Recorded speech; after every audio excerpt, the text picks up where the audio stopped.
Hello and welcome. I am Excellent Lights, and this is my podcast. Hello. Tonight I have as my guest. Oops, that was me. I'm off to a great start. Tonight I have as my guest Robb. Hello, Robb. Hello, Tracy. How are you?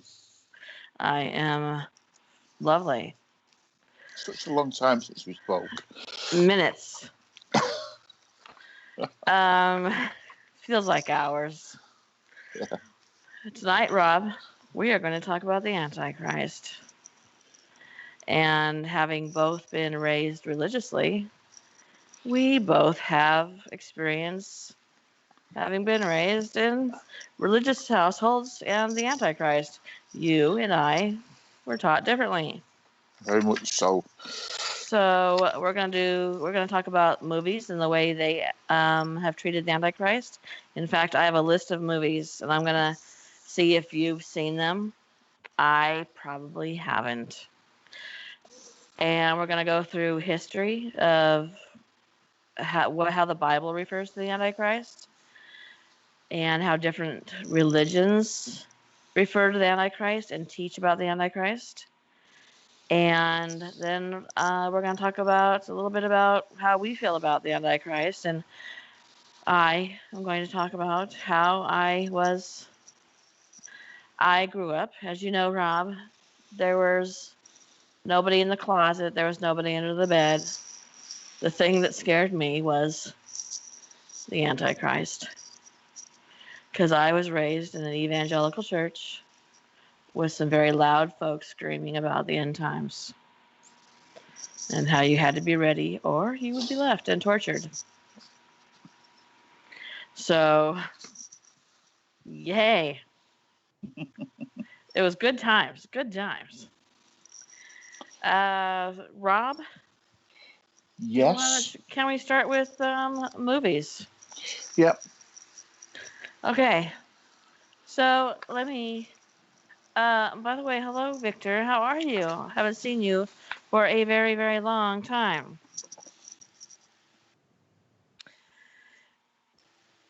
Okay. Movies. Here we go. Most popular Antichrist movies. That's a very weird thing. It's a very Yeah, weird sentence to say. it is. Yes. Okay, so I have seen this movie. Have you seen The Devil's Advocate, Robb? I certainly have. And what do you think? Um, I really liked it, but this is where. Well, yeah, I really liked it, but is it? Would you consider that being about the Antichrist, or because Pacino plays the devil? It See, doesn't. here's the thing. You're right. I considered Al Pacino to be the devil, not the Antichrist, but apparently I took it wrong. Okay. So for those that don't know, this movie came out in 1997, and it stars Keanu Reeves, Al Pacino, and Charlize Theron, who Robb happens to be a big fan of. Thanks for that. You're welcome. I'm sure it's her acting. Yeah. Anyway, this is actually one of my favorite movies.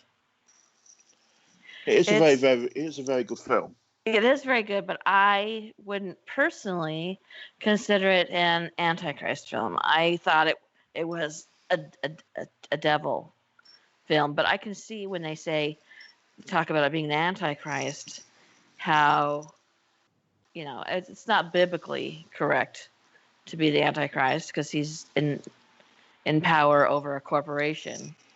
Not that there aren't But some pretty shitty people who are in power over corporations, but are they the Antichrist? I don't know.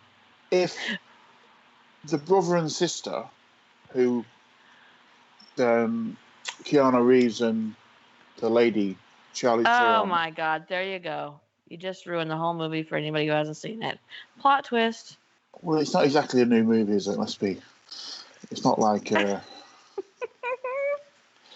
But the whole point of this podcast is to talk about the Antichrist. So it's Yeah. difficult to do that if I can't talk about the movie. Okay, my God. Have some tea. But don't you think that if, according to the way the movie, if they would have conceived a child, Yes. that in the movie, that child would have been the Antichrist? That's what that's my takeaway from that. Yes. Yeah, that's what I took from the film. Yes, me too. So, But yeah, I think that was the point. but what we're going to cover later on, that isn't correct, Right. That's right. because it wouldn't have made any difference. It would just have Right. been incest. Yes. Yes. Right. Okay, so here we go. Rosemary's Baby. Right. Is that about the Antichrist? I would say so, yeah. And I I would say that haven't seen it. um, How do I write I'm, scary movies? it's I mean, stories. they did a remake, which is quite a good one, a few years ago. But the original, I think it was Mia Farrow, wasn't it? In the original, that they conceive a child, and the child is you never actually get to see the child. That's the funny part of it. Oh, You never actually get to see the child is supposed to be horrendous looking. really? Well, when she Which looks at the isn't child, biblical either. yeah, but when she looks at the child, she's like, "Oh my god!" Oh, she said, "Oh Uh, my God," when she well, looked at the maybe Antichrist. maybe she didn't use those words exactly, but yeah, and in the remake of the film, um, it goes along similar lines, but she ends up caring for the baby, Ah, even though, um, nature versus nurture. yeah, the husband, who, if the if the film was to be believed, and if the film was real, he Mm-hmm. isn't the baby's father. She Oh, conceives by the devil. She thinks she's conceived by her husband, but it's not her husband. this is It's that, and you're talking about the current movie. I mean, the remake, which the has Zoe remake. Yeah, Saldana in it. yeah, Oh, who you're also a big fan of. yeah. Okay, but that is a very good film. The remake is very good. Is it? Well, maybe I'll watch that one. I don't think that's it's not gory, right? No, it's not gory at all. It's frightening. It's very suspenseful, Mm-hmm. if that's a real word. But yeah, it's very, very. It's got a lot of jump scares in it. Mm-hmm. But Okay, yeah. what's the girl's name again? Zoe Zoe Saldana. Zoe Saldana. I'd watch her reading the phone book, but there you go. Um,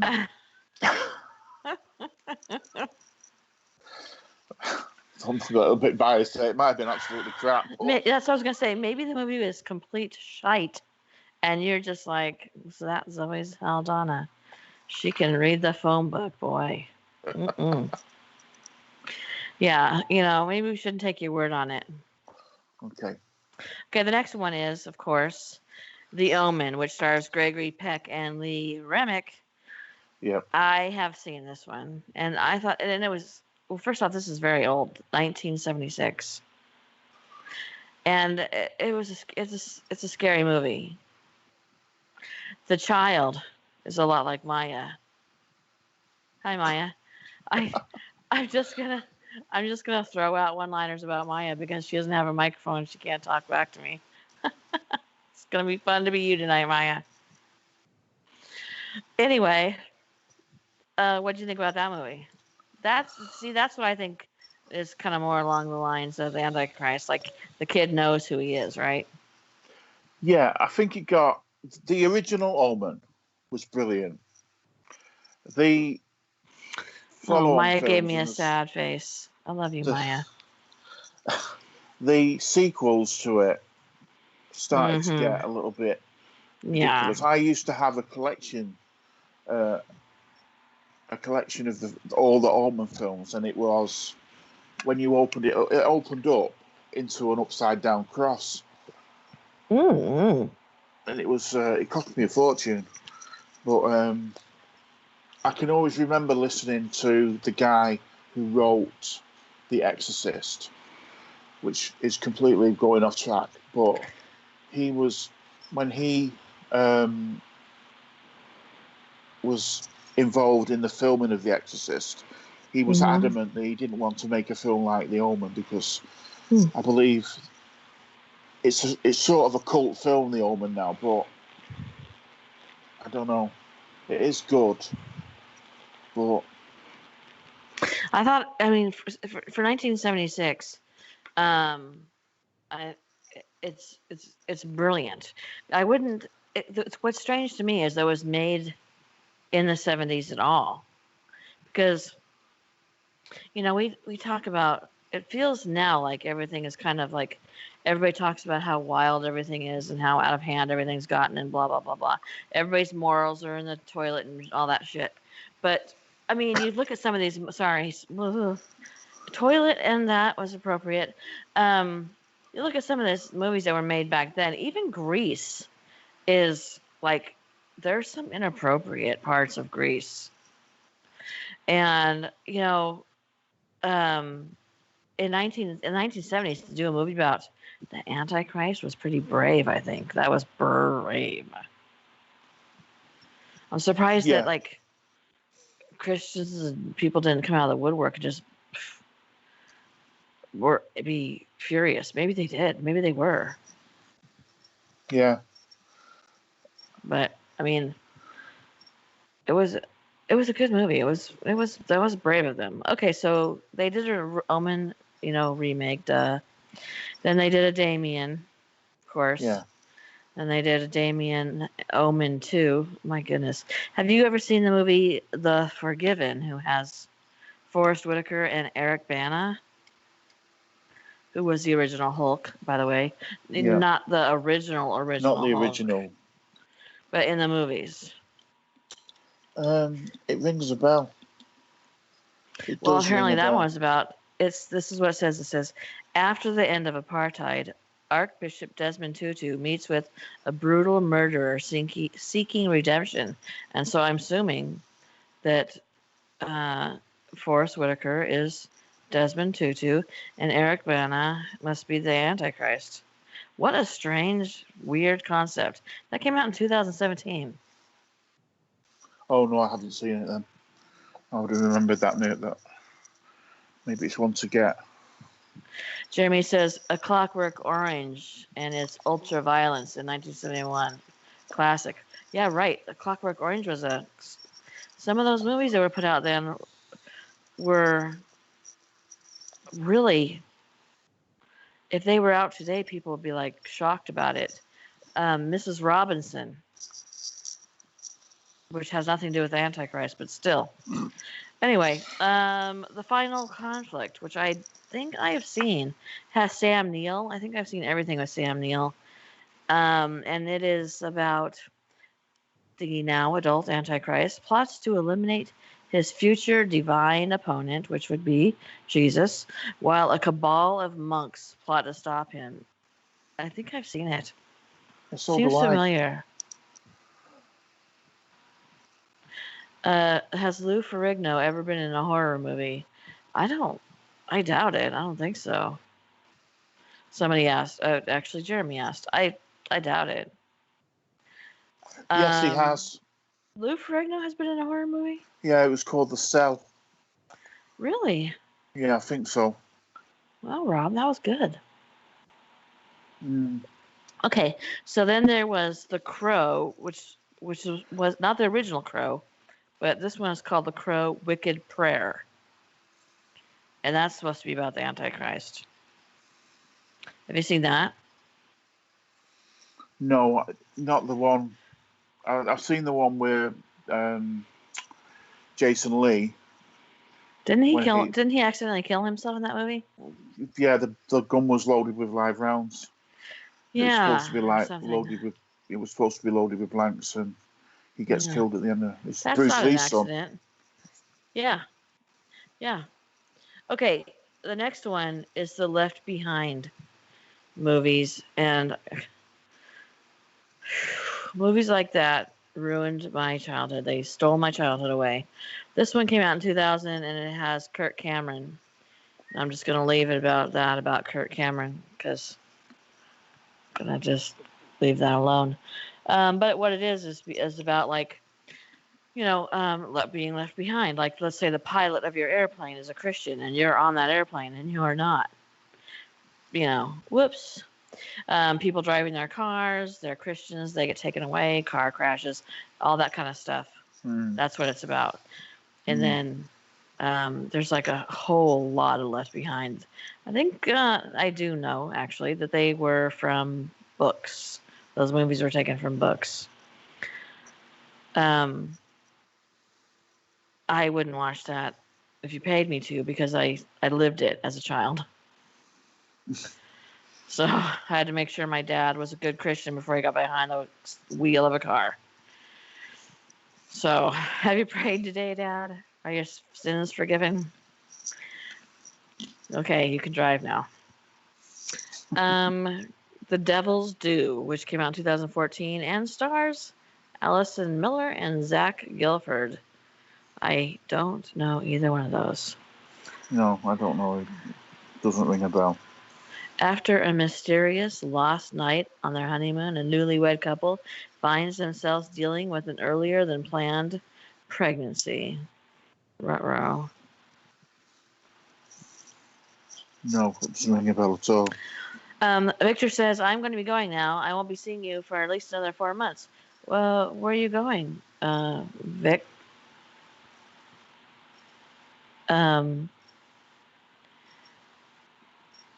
Where are you going for 4 months? What is happening with you? I mean, you don't have to tell me if you don't want me to. If you don't want to. I'm just nosy. People probably know that about me. Let's see. The Day of the Beast, which starred Alex Angulo and Armando de Raza. Never heard of that. Oh my goodness. A Catholic priest teams up with a black metal aficionado. Well, yeah, that's probably not something we would watch. You might. No. Okay, here you go. 2013.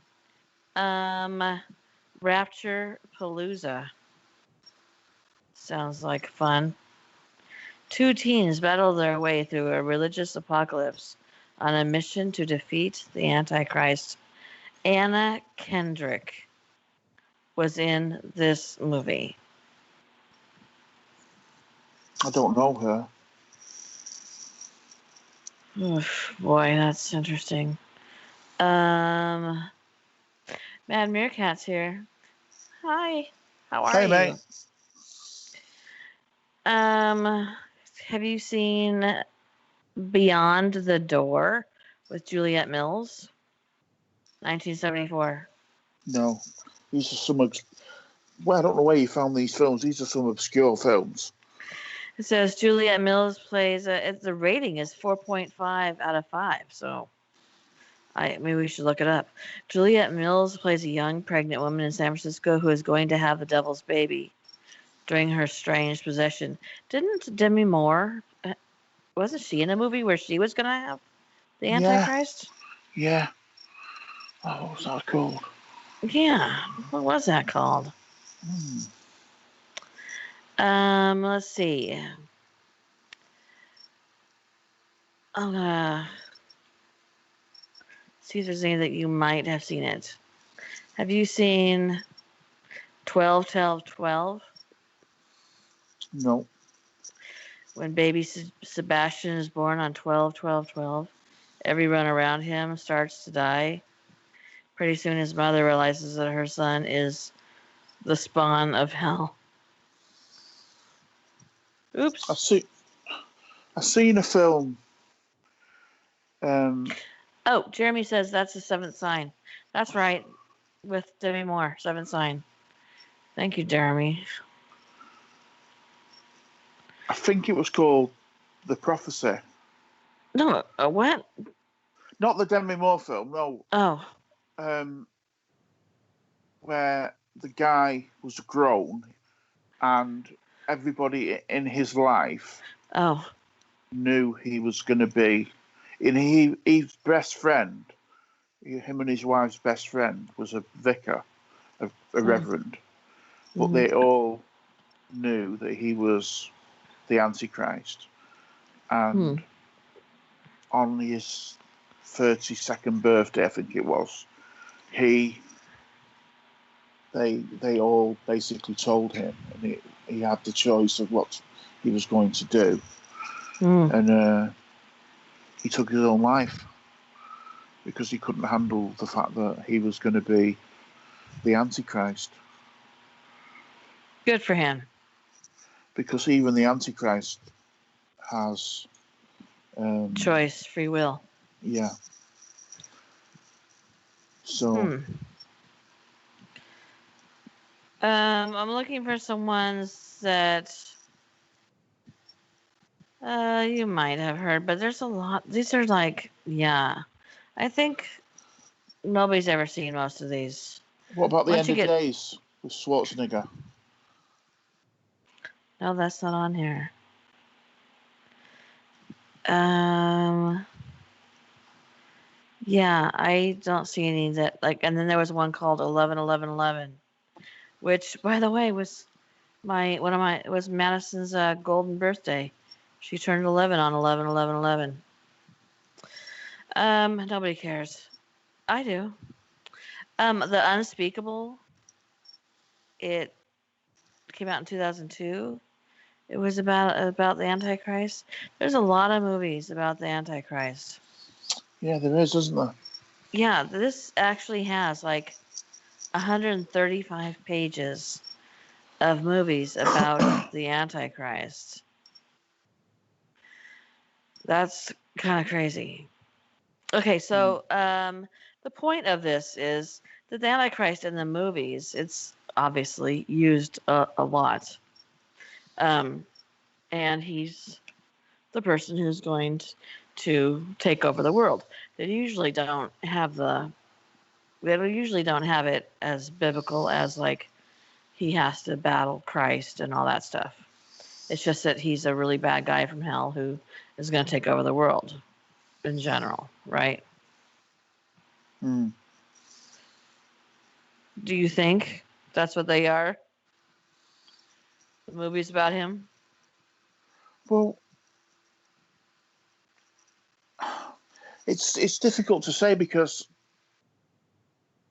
my opinion of what the Antichrist is, I mean, we have talked about this, has completely changed over the last week or so. So I think a lot of movies, other than sort of The Omen, maybe they want to do films about the Antichrist, but they don't want to make them too close to what it says in the Bible.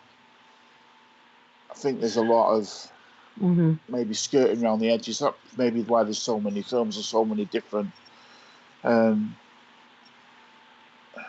you know. I mean, I would find it interesting watching a film like The Omen being non-religious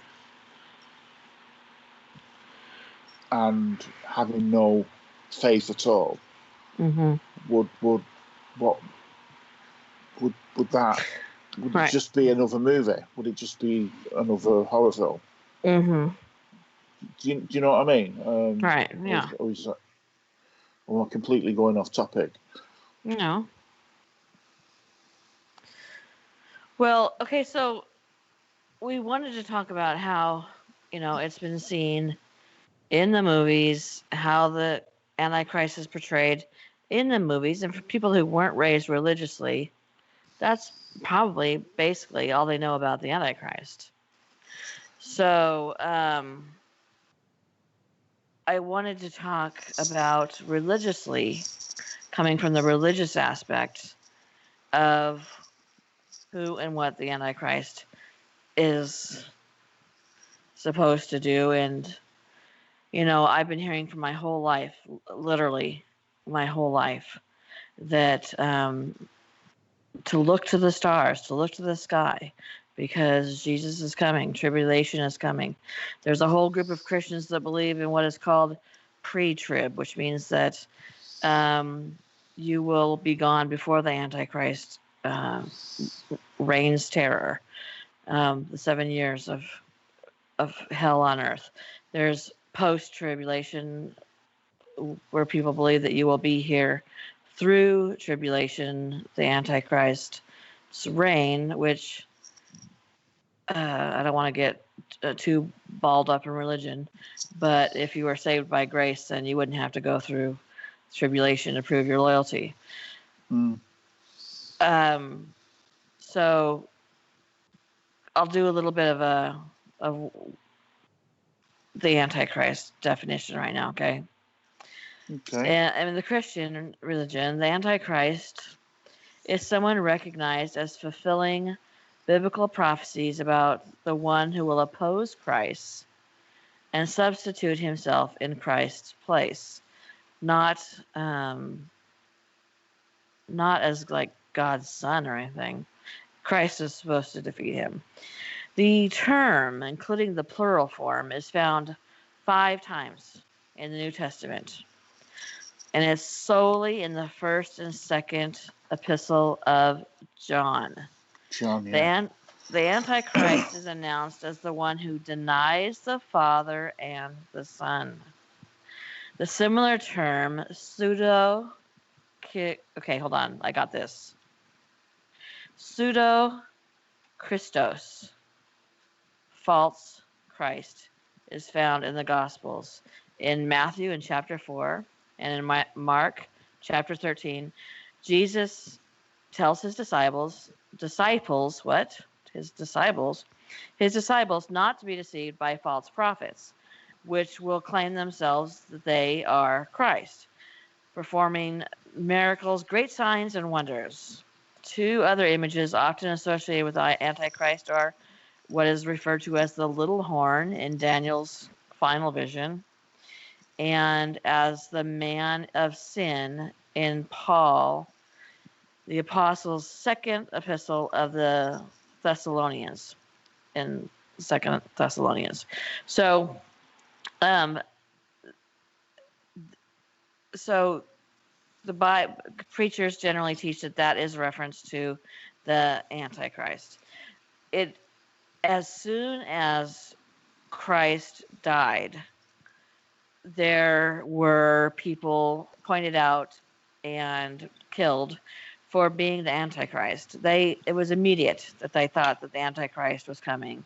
They didn't even have the Bible yet to give this list of things to watch for. And there's pastors my whole life have been getting the list of things to watch out for, including Israel being put into the Palestinian land and being told that the generation in which that happened, which was the year was 1940, I want to say 47, but might have been 43.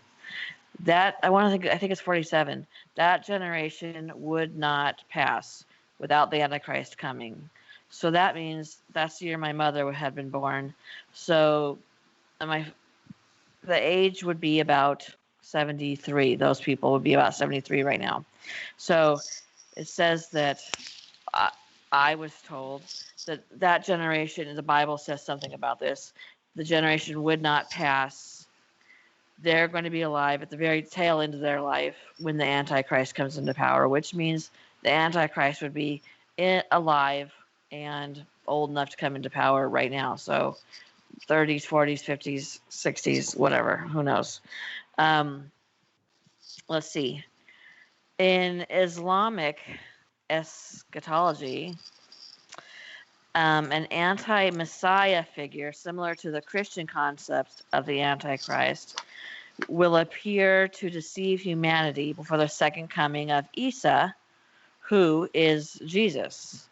And that's what Muslims call Jesus. So they have also, and that makes sense considering that they both Christianity and Muslims are both based on the same God of Abraham. Yeah. So that would make sense that would coincide a little bit. The concept of the Antichrist is absent in traditional Judaism, although in some medieval texts there's a symbolic figure called Armilus, and he appears, and some people feel that he is a symbol of what is the Antichrist. Do you have anything you want to say right here? Well, no, I'm just looking at my notes. Obviously, we've sourced our notes differently, and I'm just seeing if it's adding anything different to what you've already said. Okay. According to Apostle John's writing, there is a spirit of Antichrist, which is a spirit of opposition to the identity of Christ. Specifically, he was written to warn of a dualistic heresy that denied Christ's life as a physical human being. Mm-hmm. The Bible does not reveal specifically who the Antichrist is, speaking instead of corrupt teachings. In the first century, most people of Jewish background anticipated a Messiah who would come to earth as a conquering king to establish the kingdom of God. Mm-hmm. One thing I did want to ask, not so much ask, but what do you think? Do you know when they say about the second coming and where Jesus will defeat the Antichrist? Mm-hmm. Now the Jews they believe, the reason they don't believe that Jesus was the Messiah or the Christ, because they expected him to come with like a fiery sword, weren't it, and defeat all their enemies. Mm-hmm. Do you think that we've got it wrong when we think about the second coming and Jesus is going to defeat? Do you think that I've struggled with this question a lot, especially in church, especially coming from a Catholic background. Mm-hmm. I don't think it's going to be down to one person, even if that person is the Son of God. I think it's more to do with us defeating the Antichrist. Well, see, if I was to answer you in the way I was brought up religiously, I would tell you that I wouldn't stand next to you right now, because you're going to be struck down by lightning for saying such a thing. Okay. Well, I mean, I don't know.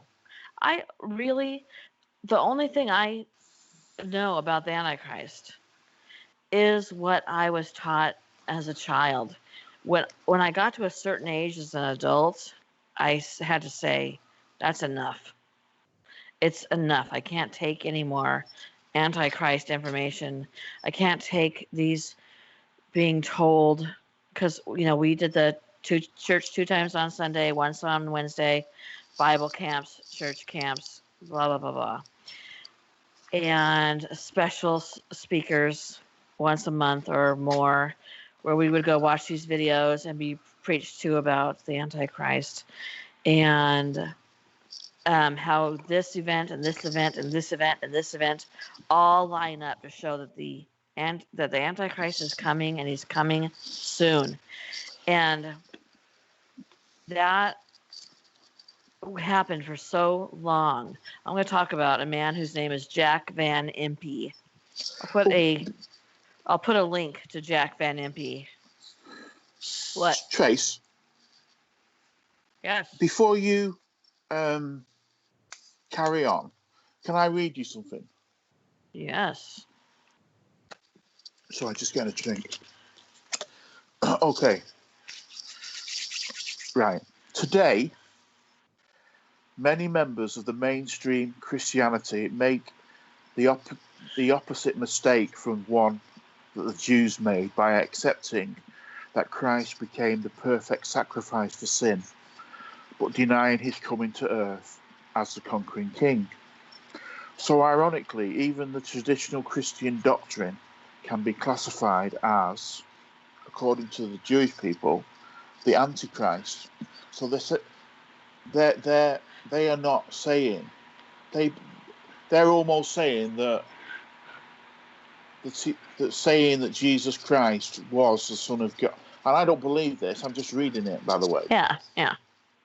But just by saying that Jesus Christ was the Son of God, that is can be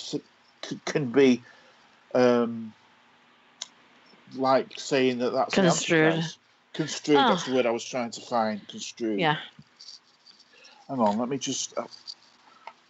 At the same time, prophecies show that religious people, including professing Christians, deceived into accepting a counterfeit Christianity, will oppose many of the teachings of Christ. In that real sense, even today, many professing Christians actually have been deceived by the spirit of the Antichrist. Well, I think that's possible. I think if you listen to some professing Christians and watch the actions of some professing Christians in this day and age, I would say that they are acting in a manner completely inconsistent with the teachings of Christ. I don't know that I would call them the Antichrist. See, that's the thing, is I grew up being told that the Antichrist was a person, where in the Bible it doesn't really refer to the Antichrist in the 5 times it talks about it. Several of them are mentioned as, like we talked about before, as a group of people, or a belief system. Well, listen to that this. Is the Antichrist. Listen to this last bit. The Bible does not reveal specifically who the Antichrist is, speaking instead of his corrupt teachings. In 2 Thessalonians, Paul prophesied of a man of sin, a liar and a deceiver, whose natural abilities Satan enhanced by supernatural powers in order to confuse people in the end of time. In addition, Christ inspired John to write of a false prophet to come at the end of time, Revelations, which we all know about Revelations and the sign of the beast, well, the 666, and so that's almost hypocritical of what it said in the previous chapters and the previous bit before that. Right. But you're talking about that guy whose link you're going to put. Finally, note that the prophecy describes a great religious leader of the end of times who had 2 horns like a lamb and spoke like a dragon. That is to say, yeah. And I was raised to believe that there would be the Antichrist, who is handsome and charming and loved by all. And in 2008, I received at least one, sometimes multiple emails every single day telling me that the Antichrist was Barack Obama.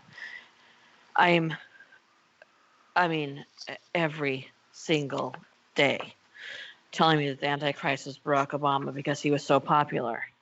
So I was taught that the Antichrist would be of Jewish and Italian descent. Now, these are people, like if I ask a family member of mine about this, I'm just going to leave it out. They say that the Bible is not supposed to be easy to read. It can only be interpreted by Bible scholars, which is a bunch of bunk, for one thing.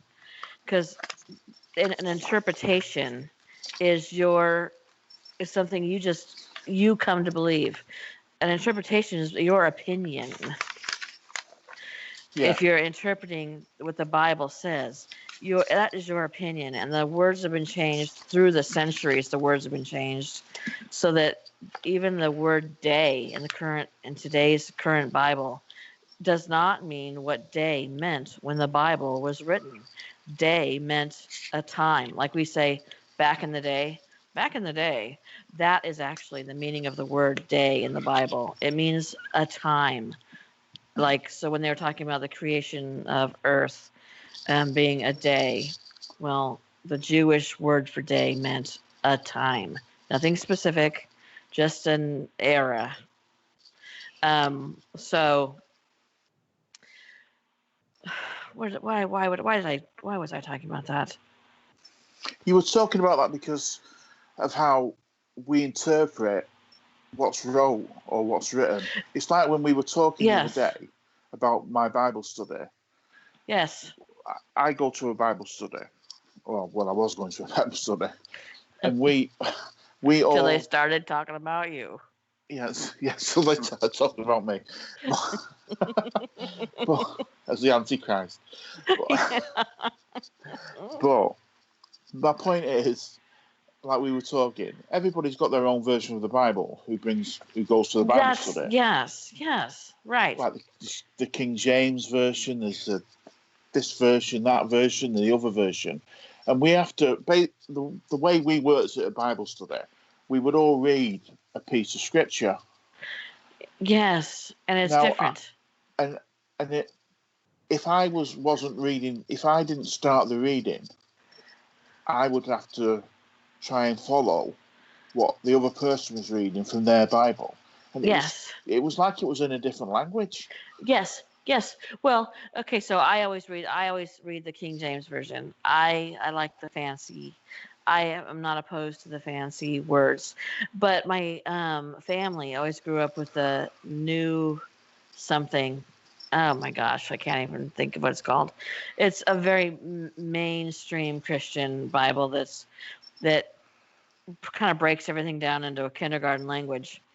But by doing that, and through the thousands of years, like the words have lost their meaning of what they meant originally. Like I said, right down to the word day. And if you've noticed, women are basically whitewashed out of the Bible unless, they're whores or trying to have babies for 100 years. So, um, the what we see now, or what we're taught about Antichrist and what the Antichrist is, the Bible mentions it 5 times. And when my dad was growing up, he said that they were never taught about the Antichrist. It was later years that they started bringing in the Antichrist, and I know for a fact that brought in a lot of money in the 80s. It brought in a lot of money because, well, fear sells.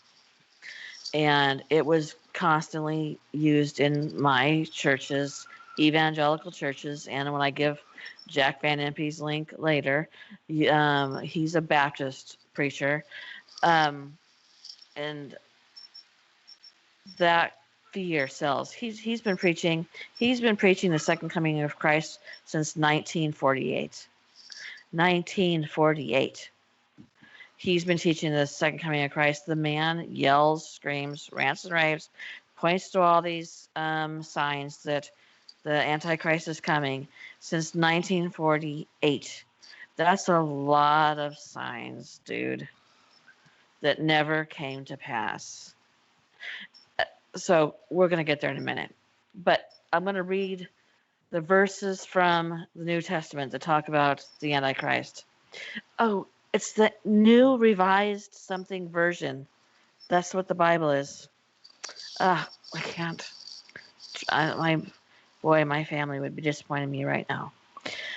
Okay, so whether the New Testament includes an individual Antichrist is disputed. The Greek term Antichristos, I just love that. Antichristos originated in John 1.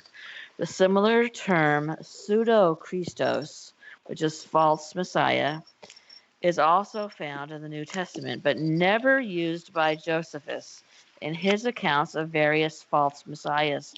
The concept of Antichristos is not found in Jewish writings in the period 500 BC to 500 AD. However, Bernard McGinn conjectures that the concept may have been generated by the frustration of Jews subjected to often capricious, Seleucid or Roman rule, who found the nebulous Jewish idea of a Satan who is more of an opposing angel of God in the heavenly court insufficiently humanized and personalized to be satisfactory incarnation of evil and a threat.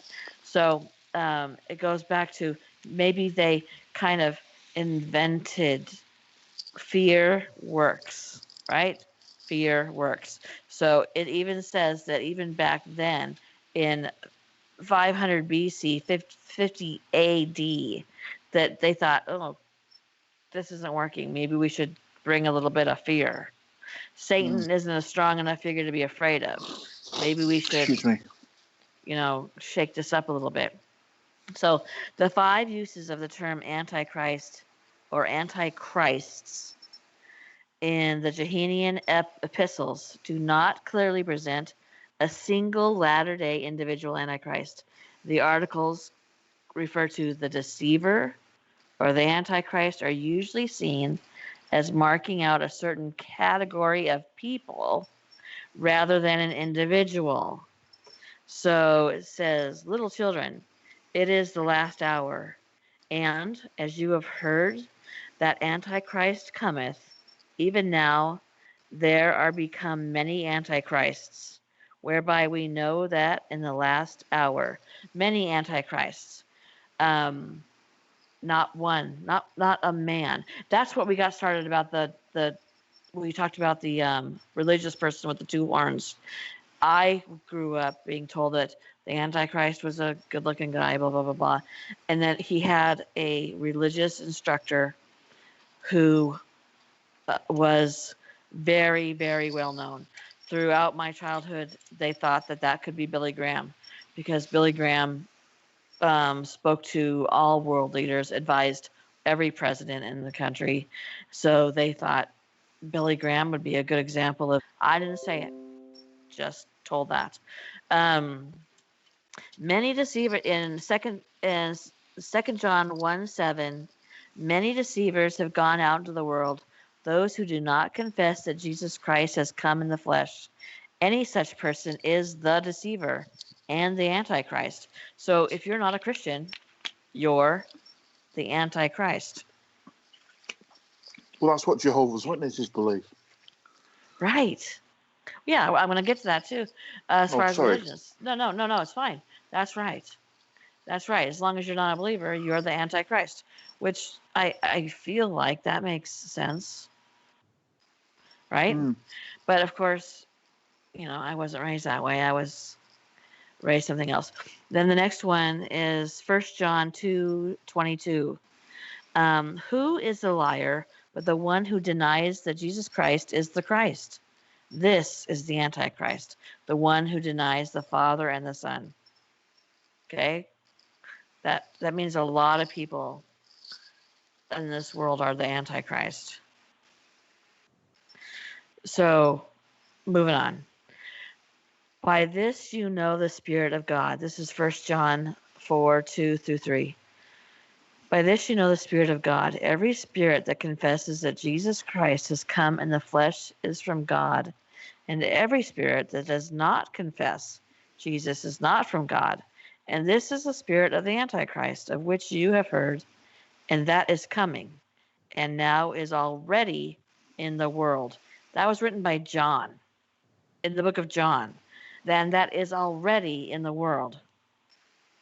The Antichrist back then. And like I said, people were being persecuted as being the Antichrist because there was a lot of people who were speaking out against Jesus. Because imagine living in that time as you are a Jew, as was Jesus and his family. They were Jews. And having this heretic come in and claim to be the Son of God. I mean, imagine that happening today. They would be put in a mental institution, at the very least, medicated heavily. So, or end up in some commune getting blown up by the government. So, that's how it works, right? So imagine this guy. How dare you come and say that you're the Son of God? That probably would not be accepted, right? Yeah, I agree. So, of course, there were a lot of people who would be saying, "You are crazy, dude," and and you read in First John, well, those people were the Antichrist. Well, they literally were Antichrist. No, you're not the Son of God. How dare you? So, so that was 1, 2, 3, 4. Of talking about the Antichrist. And then this is in 2 Thessalonians. As to the coming of our Lord Jesus Christ, our being gathered together to him, we beg you, brothers and sisters, not to be quickly shaken in mind or alarmed, either by spirit or by word or by letter, as though from us, to the effect that the day of the Lord is already here. No one deceive you in any way, for that day will not come unless the rebellion comes first, and the lawless one is revealed, the one destined for destruction. That seems to refer to the Antichrist as maybe a person. He opposes and exalts himself above every so-called God or object of worship, so that he takes his seat in the temple of God, declaring himself to be God. So that is more of it's it's a person rather than a group of people. And then also in 2 Thessalonians 2 verse 7 through 10, for the mystery of lawlessness is already at work, but only until the one who's now restrained is removed, and then the lawless one will be revealed, whom the Lord Jesus will destroy with the breath of his mouth, annihilating him by the manifestation of his coming. The coming of the lawless one is apparent in the working of Satan, who uses all powers, signs, lying wonders, and every kind of wicked deception for those who are perishing, because they refuse to love the truth and so be saved. So, like you were talking about, when you were talking about Satan being locked up, or was it the Antichrist? Well, that says that it was the Antichrist who is locked up and then released. Well, that does, but in First John is saying that the Antichrist is walking among you right now. It's very confusing. And that's why you can't. That's why, in my opinion, when somebody says to me, "Oh, well, the Bible is too confusing. It has to be scholars." Bull crap. It was scholars and the people who interpreted this that have made it confusing by changing words or using a word that they thought meant the same thing but didn't mean the same thing. And I hear all the time pastors who will say, well, the Jewish word for this actually meant that. So then why are we still using this Bible if all these words aren't supposed to mean what they say? It's I would like to. Wouldn't it be nice to be able to read the Greek Mm-hmm. and be able to have a copy, like a first edition, so to speak? First edition Bible. Yeah. Yeah. The scrolls. The scrolls, yeah, and be able to take from it and see how different it is. Mm-hmm. But I know I keep harping on about this Bible study class, Mm-hmm. but we have to then talk about the passage that we've read.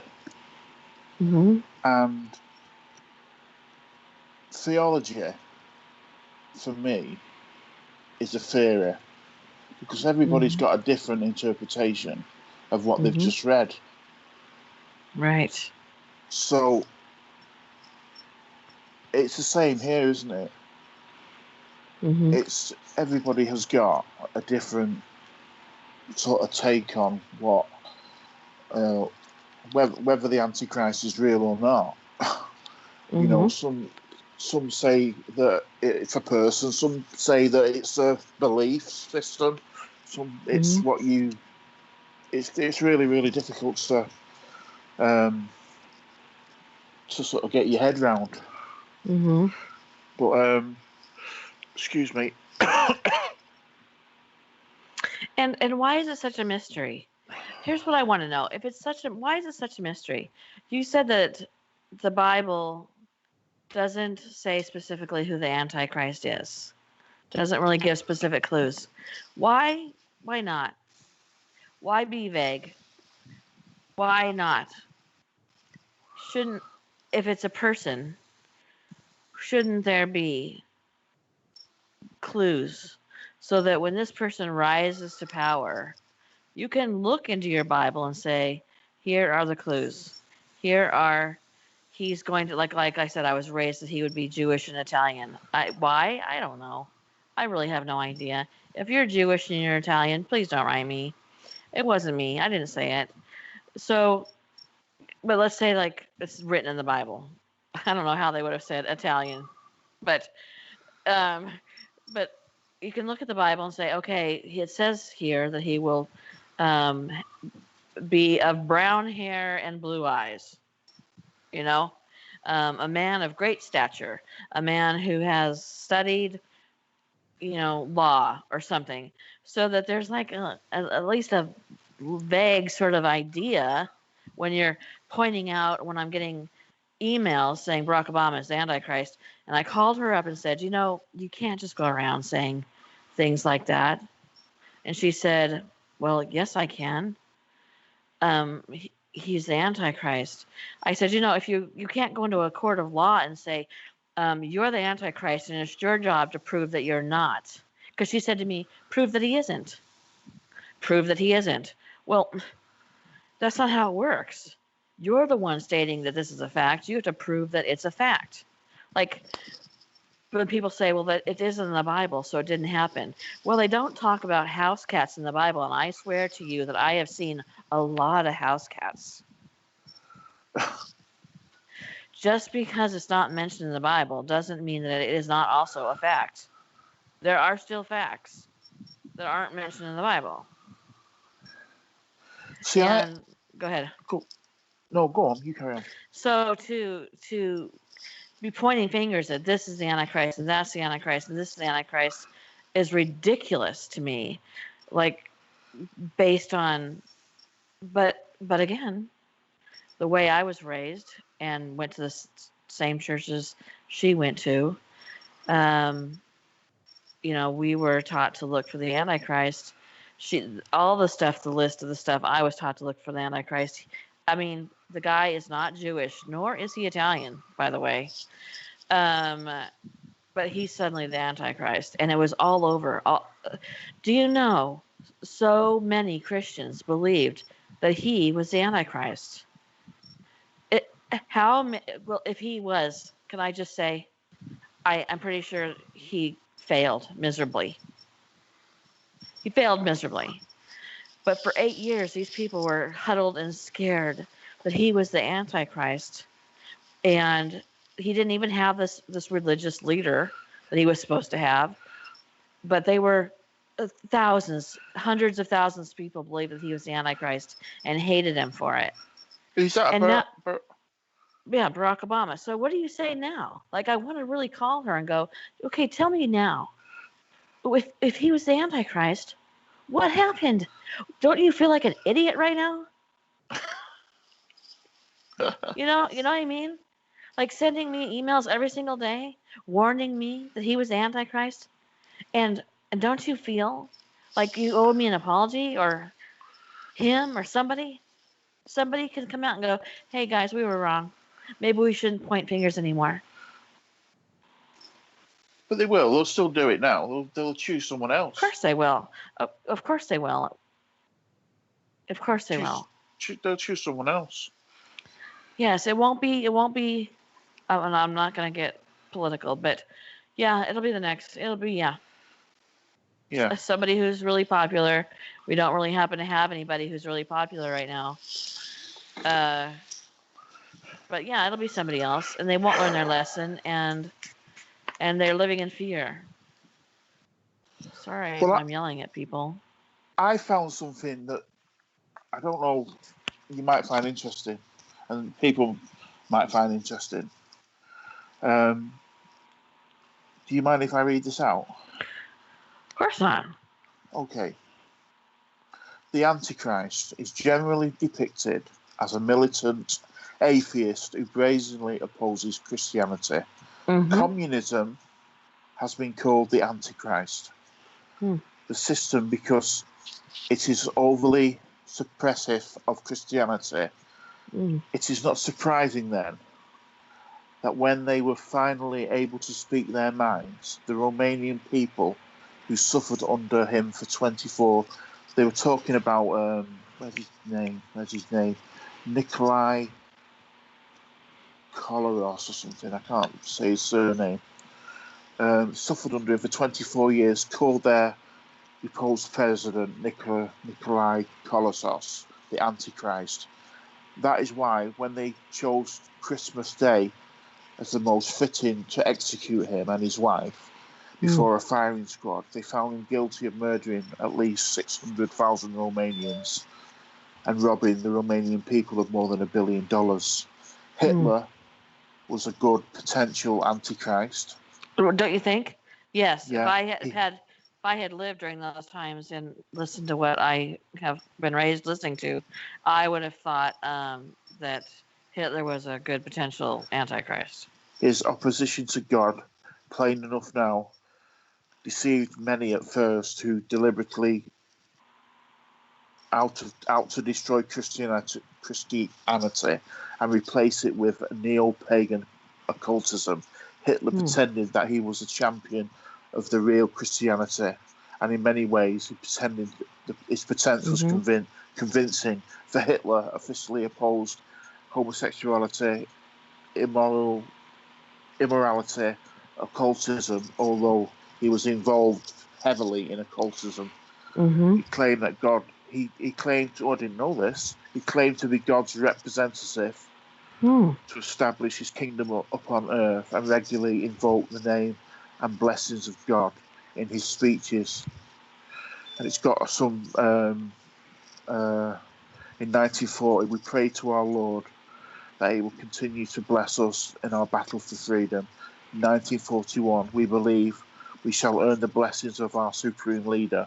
The Lord God has given us his approval to our battle, and he will be with us in the future. Wow. And then 1943, our Lord God will help us, and he always has.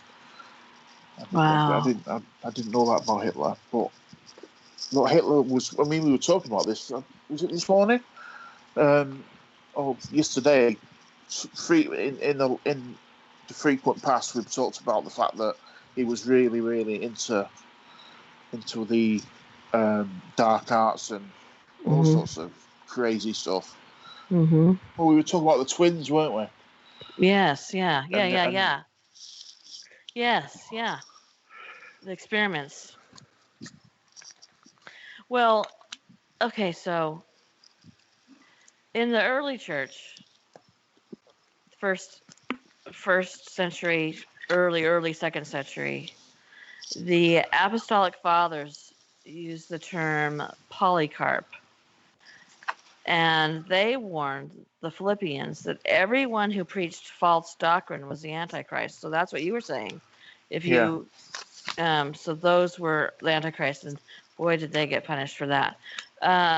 His use of the term Antichrist follows that of the New Testament, and not identifying a single person, but a class of people. And who else? So for many centuries, who else claims to be the representative of God on earth, Rob?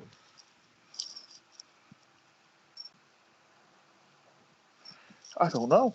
I don't know. You, Who? Oh, sorry, the Pope. yes. Sorry, you caught me then. I was doing something else. Sorry. Yes, the Pope. So it was believed for centuries that it was the Catholic religion and the Pope himself who was the Antichrist, Excuse which me. is interesting because I guess if you're going around calling yourself the representative of God on earth, that's what they were looking for. They were looking for that person who was going to claim that they were the, well, God on earth, Jesus. They were now Jesus, and and so they naturally, when the Pope came about, thought, oh, seems like it's this guy. Also happens to have a religious, lots of religious people advising him. You mentioned earlier about the way women are depicted in the Bible. A lot of that is to do with the Vatican and to do with the Pope and to do with Catholicism. Interesting. That's the way they viewed Mary Magdalene and Yeah.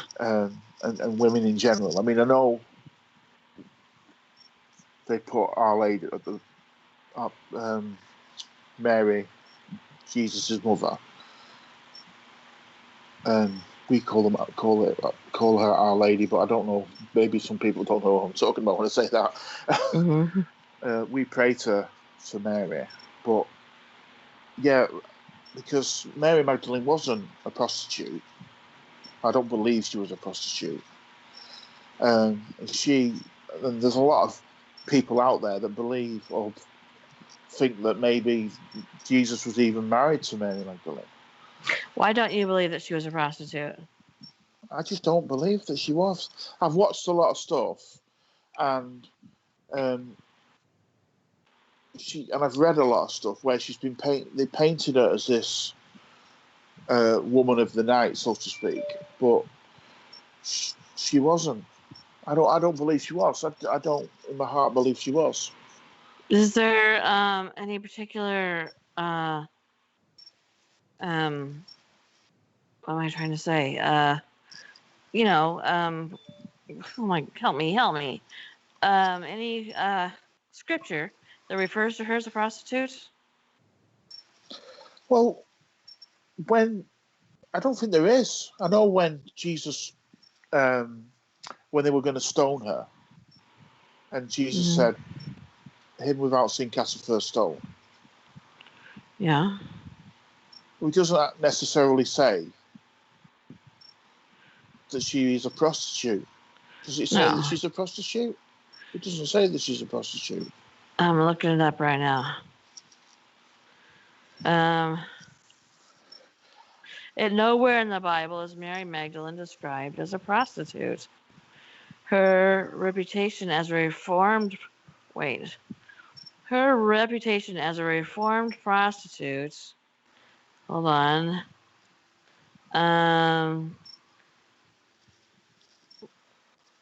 Oh my goodness. Now it takes me to a different page.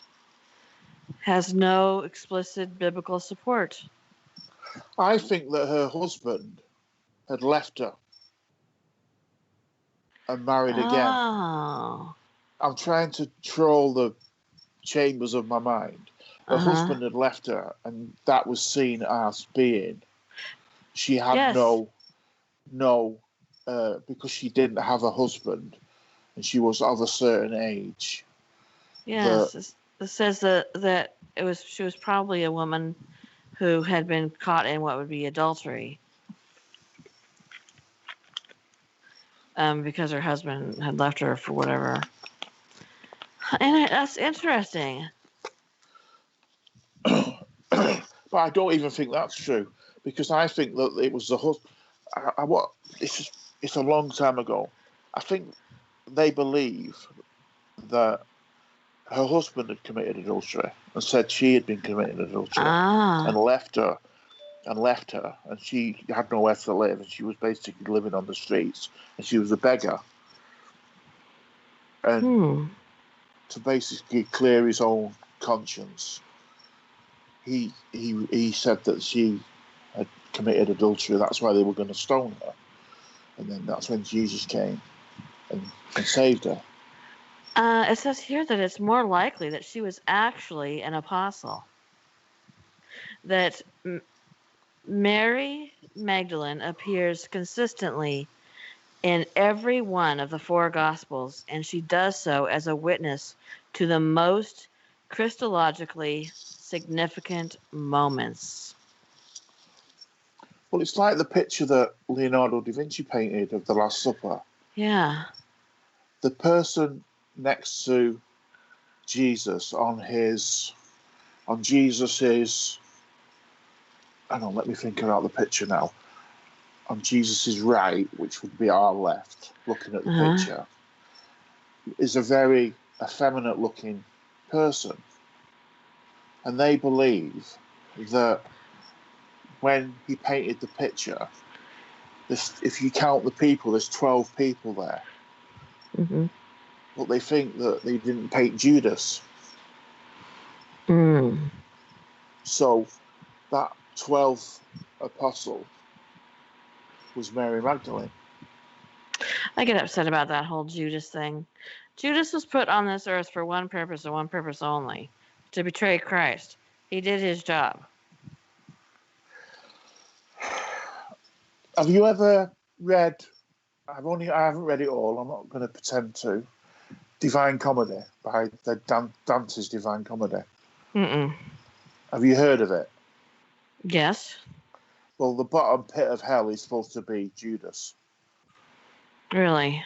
If you imagine hell being like a V shape with a point at the bottom pit of hell is that's not fair. Judas.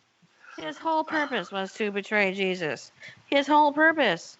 So he was put here for that, and then he gets punished for what God created him for? He had free will. We're going to disagree on this, aren't we? But he didn't. God knew that he was the person that would do it. If God is all-knowing and knows what's going to happen, then there's no free will. He didn't have free will. It was his job to do that. What happens if he decided no? Who's he going to grab then? Paul, come here. This Judas guy, well, worthless. Can you go get some gold, please? Some silver, maybe trade it for Jesus' life? No? All right. Who's next? John? John, you? Yeah, the one who's going to be the Baptist? Come here. I just think, why? Well, John the Baptist has already been killed. I know. I'm just being sarcastic. Oh, sorry. I couldn't think of a name right away. Mark, come over here. I do believe that when Judas went to the priests, he didn't realize what they were going to do to Jesus. I think they tricked him. Well, I think he was given the raw end of the stick. I really do. So I'm gonna say that I feel bad for Judas. Jesus knew what Judas was gonna do. He knew, and he didn't treat him badly. He felt bad for him too. I'm just saying. I don't know, Rob. I don't know. Maybe he was the Antichrist. He definitely was the Antichrist. He qualifies. I don't know. I mean, like, do you understand what I'm saying, though? Like, there are some people in the Bible whose lives were made. Like, let's say Job, for instance. Job's life was hell on earth, right? Hell on earth. God actually took a bet with Satan and said, all right, let's play with Job. Oh, my God, that poor guy. The day he was born. Oof. But don't you think that that's the whole point of Jesus, though, isn't it? Because before Jesus, God was a vengeful God. and he wasn't a particularly nice God. Yeah, right. That's the truth. Obviously, because if you look at Noah and the flood, and he was a pretty pissed off God, to be honest. Right. Although Noah was a piece of shit, so I hope there's no kids listening. He saved the animals. It was awesome. Next. I mean, yeah. He, killed everybody at least once. And he saved the 8.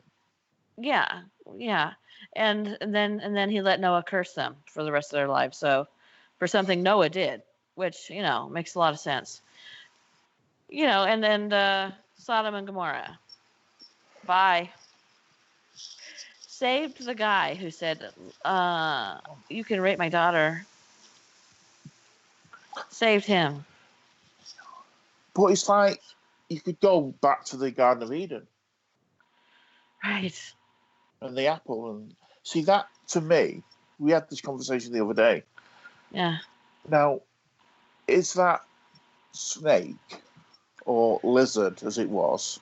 Yes. Is that the devil? Is that Satan? Yes, I don't believe so. See, I do. And I told you the reason I don't believe so is that Lucifer was still an angel in heaven at that point. He was a beloved angel in heaven who had a little bit of a wild streak, clearly. Well, he was supposed to be the most beautiful angel, wasn't he? Yes, he was. The morning light or morning star or whatever. Yes, the morning star. Yes, God loved him, and he was the morning star. He was still up in heaven, being an angel. So why? So he wasn't in the garden. He wasn't he wasn't betraying God at this point, I believe, because he was still an angel in heaven. So why would it be God? Why would it be Satan?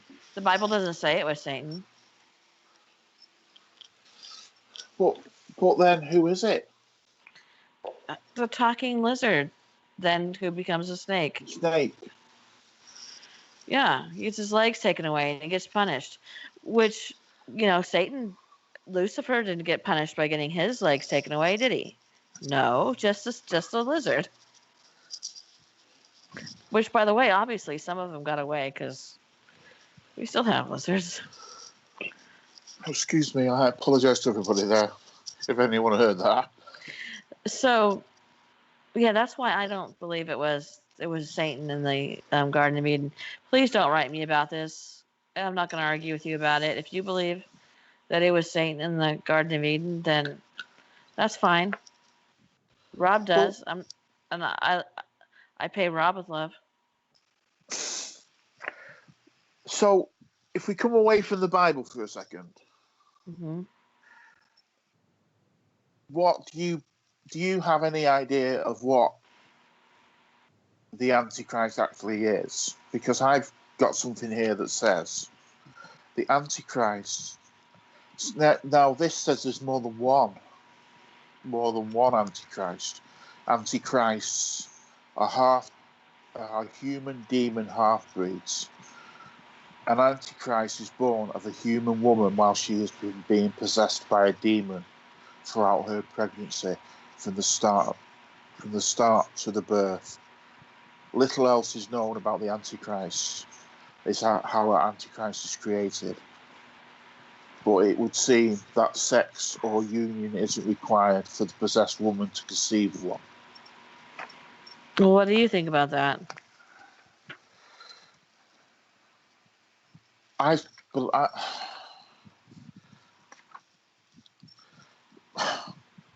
No, I don't believe that. Due to their hybrid nature, Antichrist possess immense and formidable supernatural abilities, far stronger than those of any demon or angel, according to whatever that is. Antichrist powers grow especially strong when Lucifer is walking the earth. But they can hide from both angels and from demons, and from Lucifer. Lucifer can't find them. God can't find them. They can just move on. There's so much different conflicted information that it's just so difficult to form an opinion, I think. Mhm. Mhm. Oh yeah, but there are people who do form an opinion, and boy, they run with it. Let me tell you, they run with it. But I think that if you're reading the Bible and not you don't have any ulterior motives, you're not making money off of anything, um, then you don't know.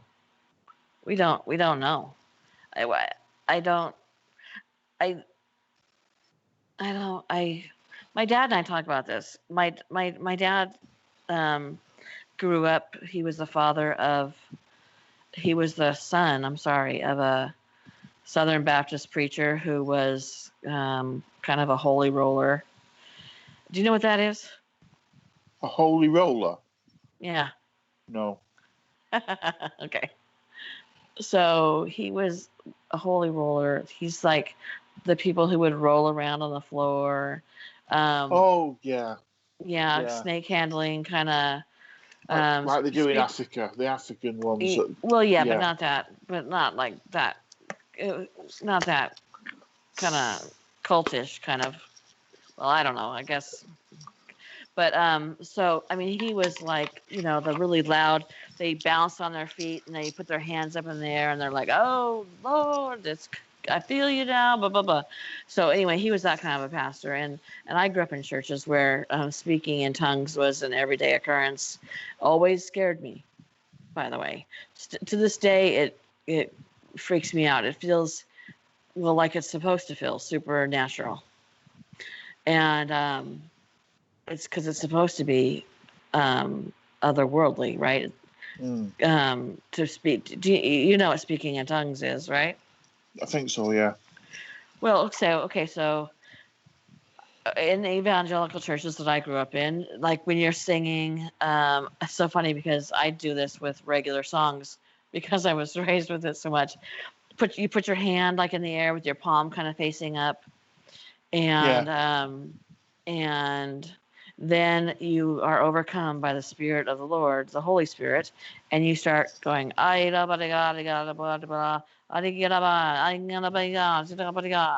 and you start speaking a different language that nobody understands.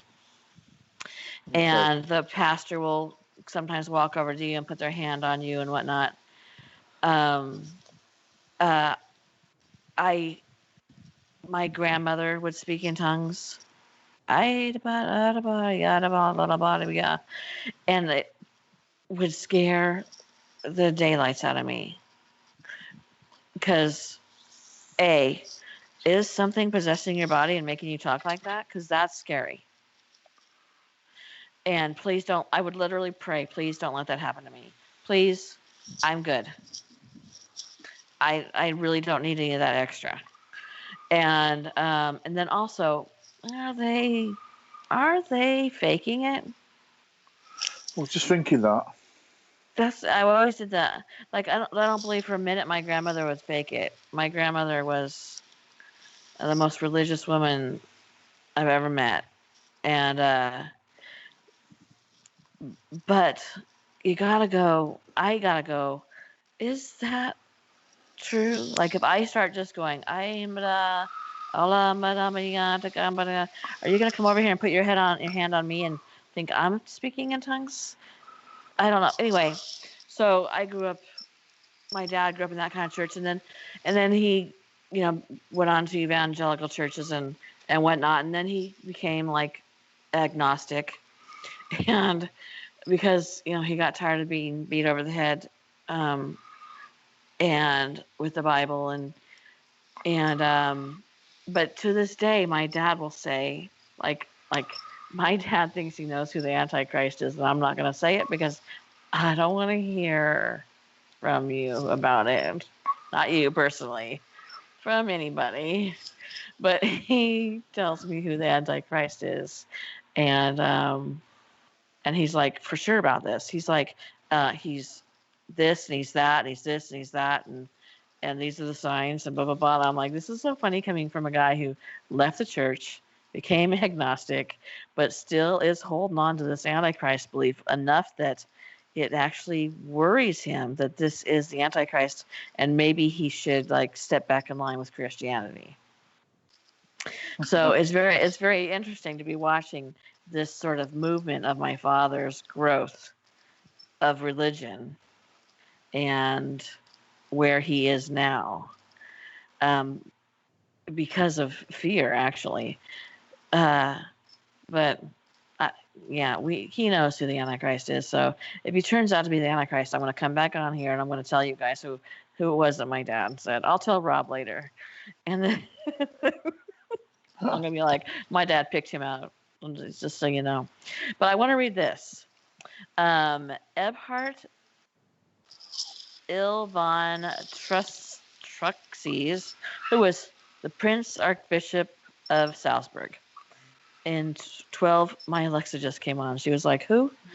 In 1241, was denounced Pope Gregory the Ninth at the Council of Regensburg as that man of perdition, whom they call the Antichrist, who is extravagant, who is boasting and says, I am God and I cannot err. He argued that the 10 kingdoms that the Antichrist is involved with were Turks, Greeks, Egyptians, Africans, Spaniards, French, English, German, Sicilians, and Italians. Hey, by the way, that's how they get brought up in the Bible. Who now occupy the provinces of Rome. He held that the papacy was the little horn of the verse in Daniel 7:8. A little horn has grown up with the eyes and mouth speaking great things, which is reducing these three things, kingdoms, Sicily, Italy, and Germany, to subserviency, is persecuting the people of Christ and the saints of God with intolerable opposition, is confounding things human and divine, and is attempting things unutterable, which is Daniel 7:8. And by the way, I just figured out where they figured he'd be Jewish and Italian. It's right there in Daniel. So yeah, but you know, that guy died a minute ago, and the Earth didn't go to a massive nuclear war. You wish it was impossible to do, by the way, 1241. But I do hear that we have airplanes in the Revolutionary War, according to our 4th of July speech. Oh, dear me. Anywho, so tell me what you were brought up hearing about the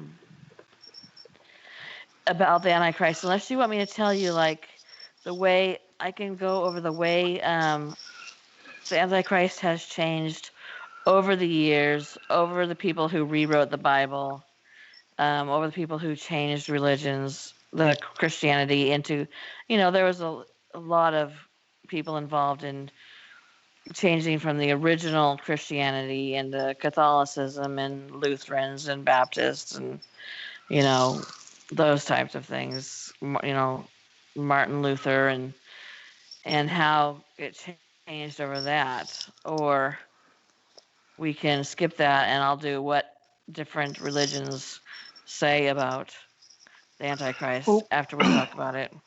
I'll quickly.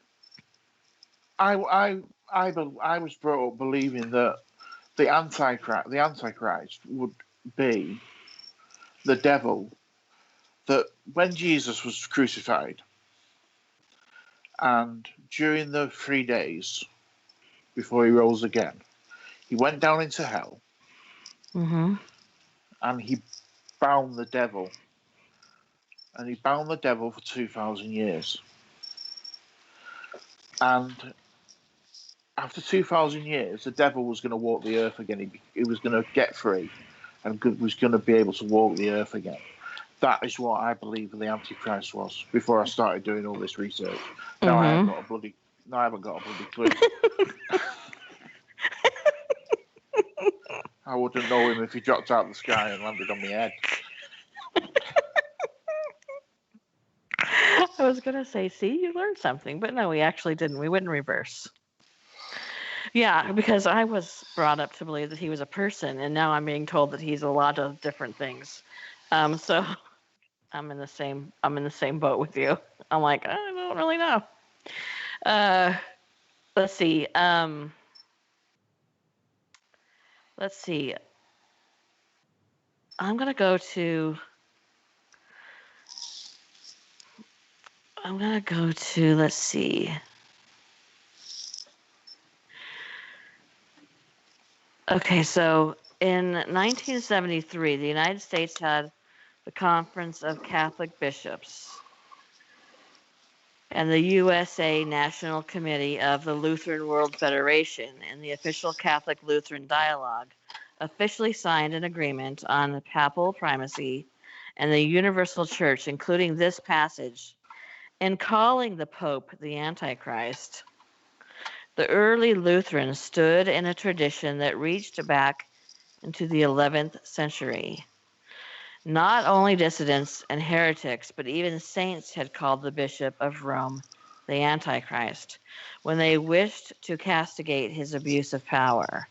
What Lutherans understood as papal claim to unlimited authority over everything and everyone reminded them of the apocalyptic imagery of Daniel, a passage that even prior to the Reformation had been applied to the Pope as the Antichrist of the last days.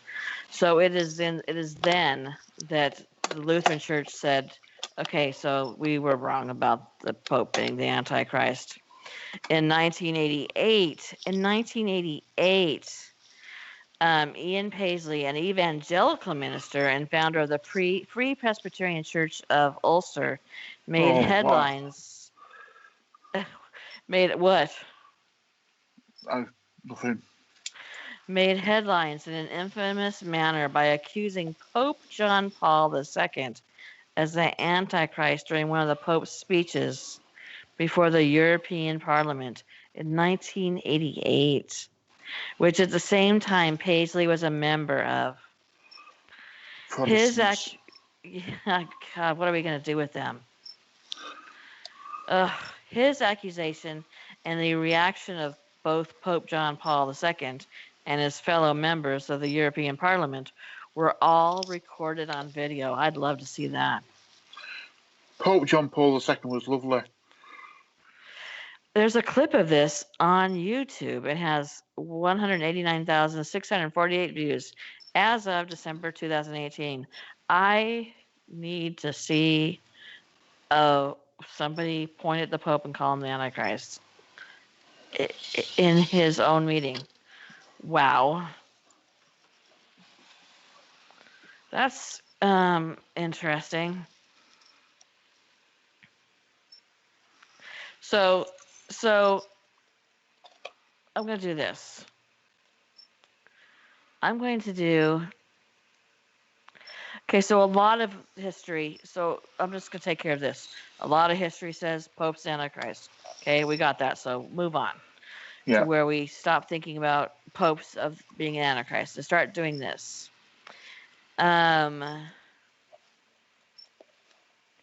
In the Age of Enlightenment, Bernard McGinn noted that the complete denial of the Antichrist was rare until the Age of Enlightenment, in which case people became more scientific and whatnot and started to say that they didn't believe in that. So through the 18th century, due to the rule of enlightened absolutists, as European rulers of the time weighed significant influence over the official state churches, these efforts to cleanse Christianity of legendary or folklore began to happen, and the talk of the Antichrist was removed from mainstream Western churches. So that was 17th century, 18th century. Mormons, in the Mormonism, The Antichrist is anyone or anything that counterfeits the true gospel or the plan of salvation, and that openly or secretly is set up in the opposition of Christ. So they don't believe that it's one person, which I really don't know anymore. I'm going to say it can't be one person if they were already believing everybody around them was the Antichrist while Christ was still warm. Right? That's weird. Yeah. Seventh-day Adventists believe they teach that the little horn power rose after the breakup of the Roman Empire, and it is Catholics. I'm sorry about this, Rob. I'm sorry about this. Okay. You're the Antichrist. Okay. I don't. I still love you. Thank you. So, just don't hurt me. They also, by the way, thought that Napoleon Bonaparte was the Antichrist. So you're in good company. Let's see. Judaism, of course, we said that they warn against false prophets in the Bible, but they don't have any personal anti-Messiah figure. They don't believe that there's going to be an anti-Messiah. Well, they also don't follow the New Testament, so why would they? Islam, like we talked about, believes that there is an evil figure, and he will be in opposition to Christ. Isa, which is what they call Jesus, and that he will be defeated. The Baha'i faith, which is, do you know much about the Baha'i faith? Never heard of it. Okay, well, they're very, very calm, peaceful. They believe that God speaks to you through whatever path of religion you choose. So like Buddhism? That all religion is true, and that's how you've been brought to God, is through your own path. What are you doing? Are you twisting something? Pardon? Are you twisting something? I was just feeding my animals, sorry. Am I boring you, Rob? No, but they're hungry. Tell them the Antichrist tells them to be quiet. Well, the Baha'i faith says that the Antichrist is considered to subvert the religion of God from the inner reality of man, and that Christ was a divine center of unity and love. Whenever discord prevails instead of unity, wherever hatred and antagonism take the place of love and spiritual fellowship, Antichrist reigns instead of Christ. I really love that religion. I really do. They're so accepting and peaceful and calm, and they don't preach hate or this is a sin, and yeah, these are sins, but this one's worse than the other, but all sins are equal, except for this or that. And they're just like, your path to God is your path to God. It's really interesting. So I want to talk about how I was brought up with the Antichrist. Okay? We're going to dig into this. So something is really loud in your microphone. I'm not doing anything that I shouldn't be. I promise, Mum. Okay. So a big figure in my life, his name is Jack Van Impe. I'll give you some YouTube videos. I'll give you a link to a YouTube video about Jack Van Impe that was done on June 29th, 2019.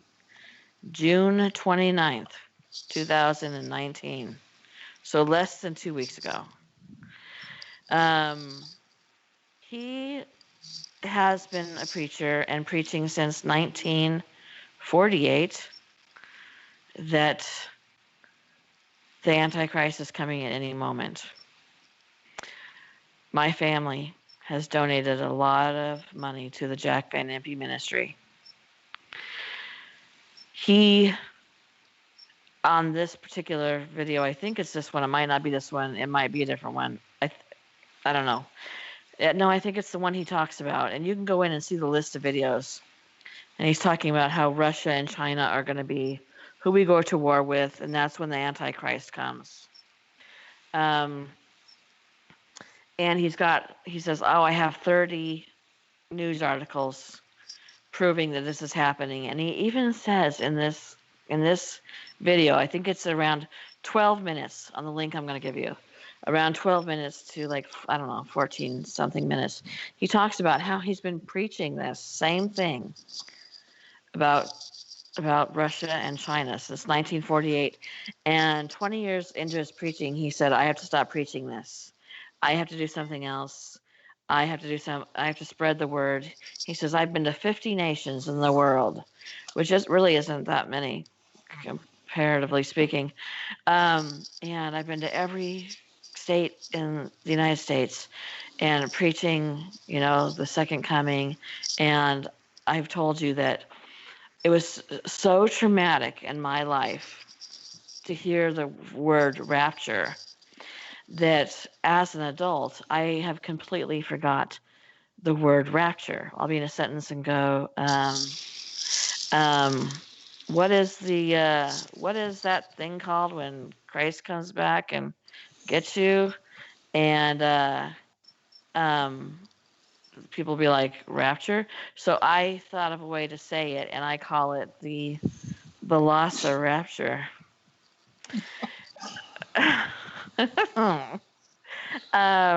So there you go. If you guys want to call it the Velocirapture, feel free.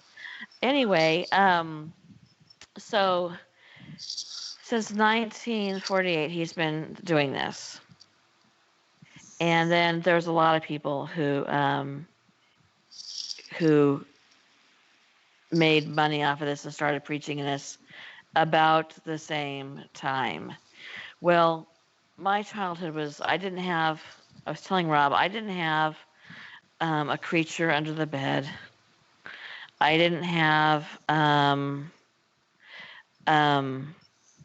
boogeyman in my closet. I had Jack Van Impe. That is who ruined my childhood. Him and people like him. And because it was always scary. I was taught that if you did not ask forgiveness for every sin, you were going to hell. So I would go through my entire day scared to death that I had sinned and I didn't know it. What if I looked at that? What if I looked at their pencil box and I thought, oh, I want their pencil box? Was that coveting their pencil box? I should go ahead and ask forgiveness for it in case I'll cover that base. I don't want to covet anything. I don't want to break the Ten Commandments. To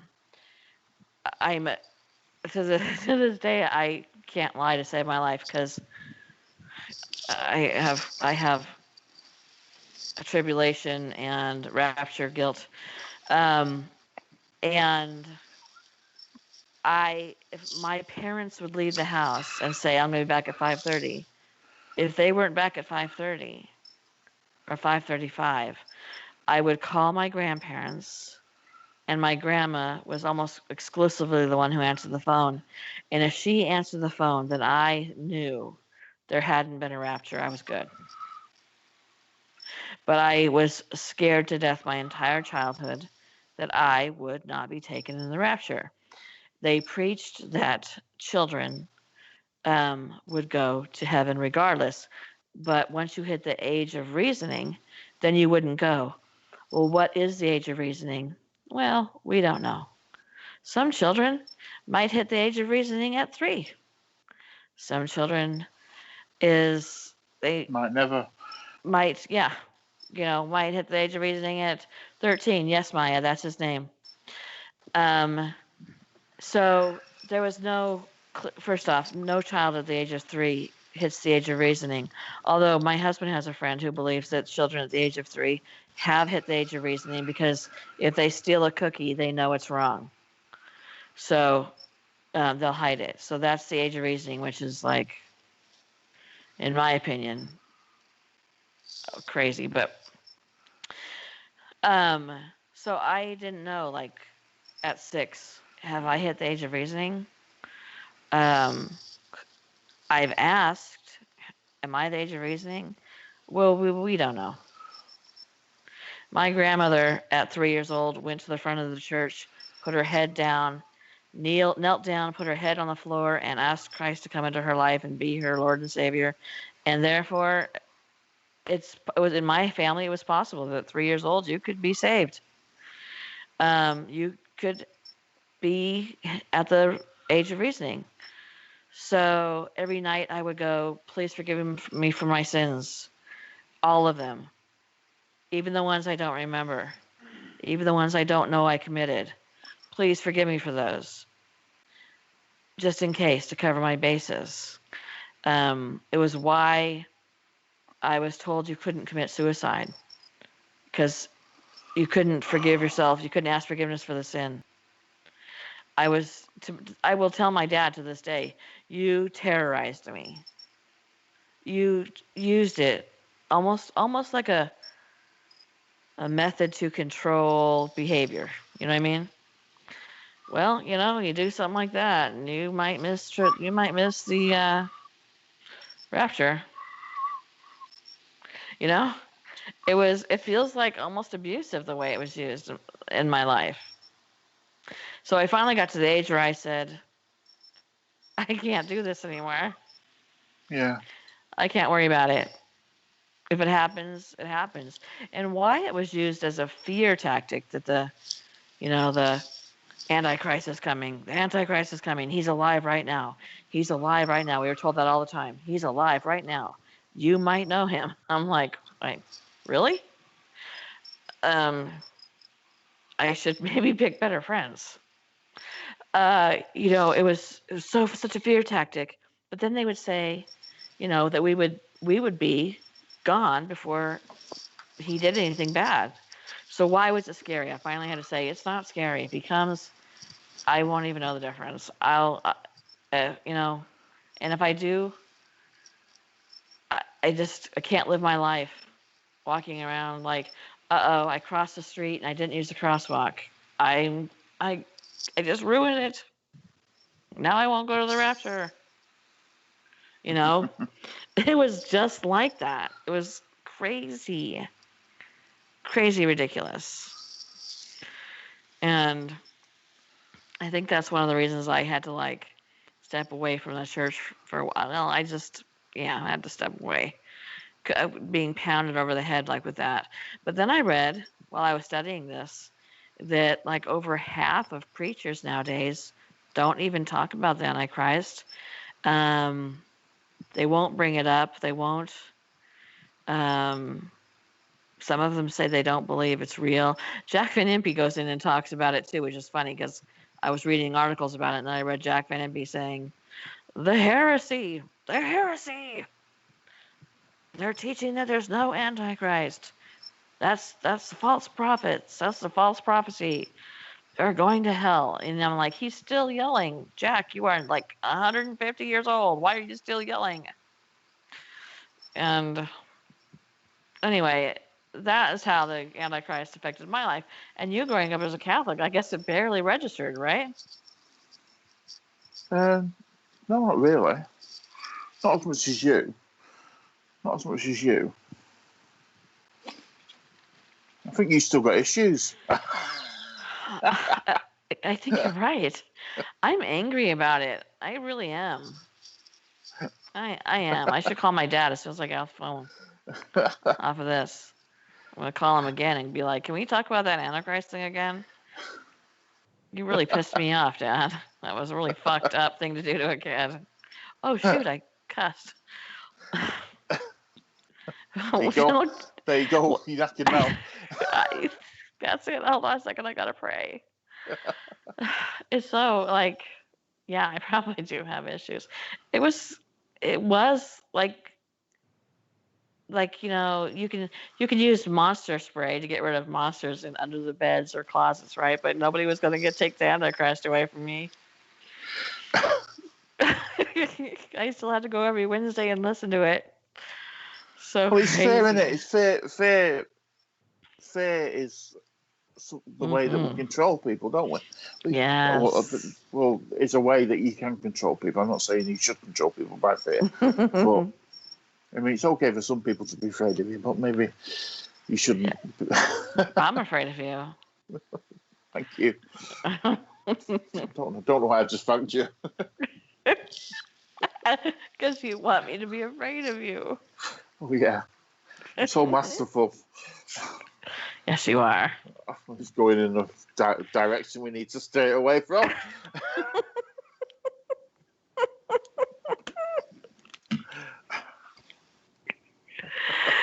Yeah, but it is fear. It was a way to control the church, and then it was a way for the church members to control their children, And it and pays as well. and it draws a lot of money. A lot Yeah. of money. We didn't get to see these videos for free. We had to pay. My parents bought tickets. I think we've If got. you go ahead. I think we've got religion all wrong. I just think we've I just. do too. I, I really do. I don't think it was meant to. I don't think that's what God wanted. But you just said God was a vengeful God, so was it what he wanted? Well, maybe then, but not now. I don't know. I don't either, Rob. I know less now than I did when I said, let's do a podcast about the Antichrist. Yeah, I'm confused now.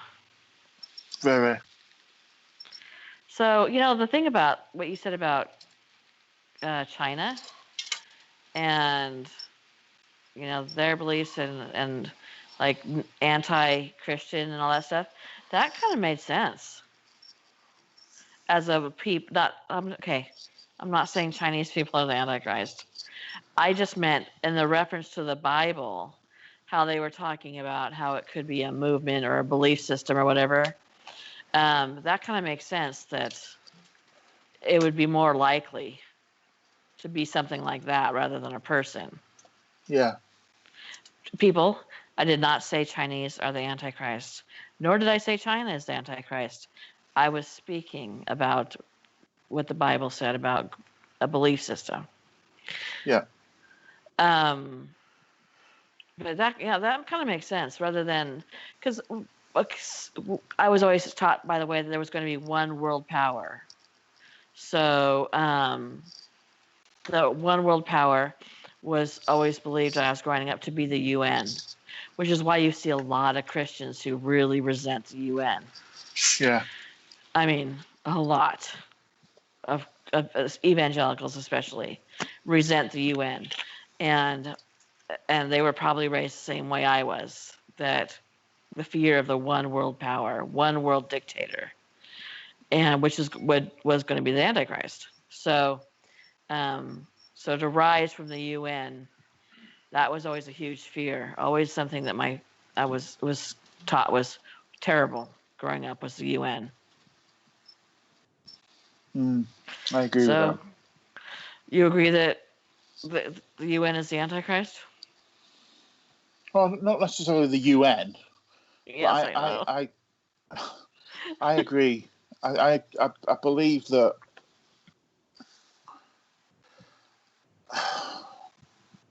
it's going to be something like that. It's going to be, yeah, it's going to be something like that. Mm-hmm. I just.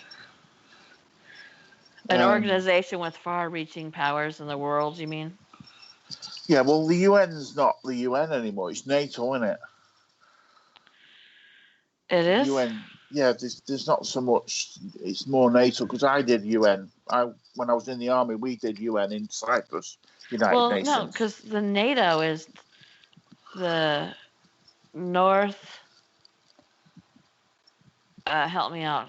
North Atlantic Treaty something or Organization. organization, which is why we made fun the other day of what's his name saying, "Oh, we should invite Colombia into the NATO. Yeah, they're south. Um, there's. I think those are two different entities, aren't they? The NATO is an alliance between the North Atlantic countries, where the UN is all of the countries, one representative from, well, not all of the countries, some of them aren't allowed to get in there, who, you know, like Iran, I don't think Iran's in there. Pakistan, I don't think. Iraq and Iran. Yeah, I think they go, our membership is closed today. But I think, and who like agree on certain things, like it's bad to do this, or because they do talk about, like, if you go to war, going to war without the UN's quote unquote approval, that that the other countries in the UN don't have to support you, Oh, right? well, I've learned something then. So yeah, so I think that NATO is just one organization. The UN is like everybody, most everybody, except for evil dictators. We try not to allow those in.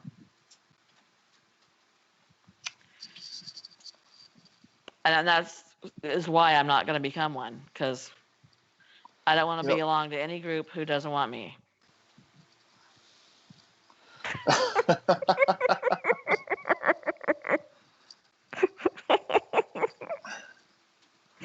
Oh my God. Okay, so at the end of the day, we have learned that the Antichrist is, we don't know. We're no wiser. We've got more questions than answers. Yeah, we're no wiser. So if you guys want to leave your comments about the Antichrist, and what were you, if you were raised, let's say, religiously, what were you raised to believe, and what do you believe now, and do you believe it's a person or a group, if you even think about it? But if you do, and if we have made you think about it, what would your opinion be? And I think we're gonna wrap up for the night, morning, whatever it is where you are. And I'm glad we did this, Rob. Yeah, it's I've got so much stuff rolling around in my head now. I don't really know what to do. Well, don't become the Antichrist. I'll try not to be. Yeah, it's hard to know. How do you know if you are now? Exactly. You might be. You just don't know. Thank you for doing this with me. I appreciate it. No problem.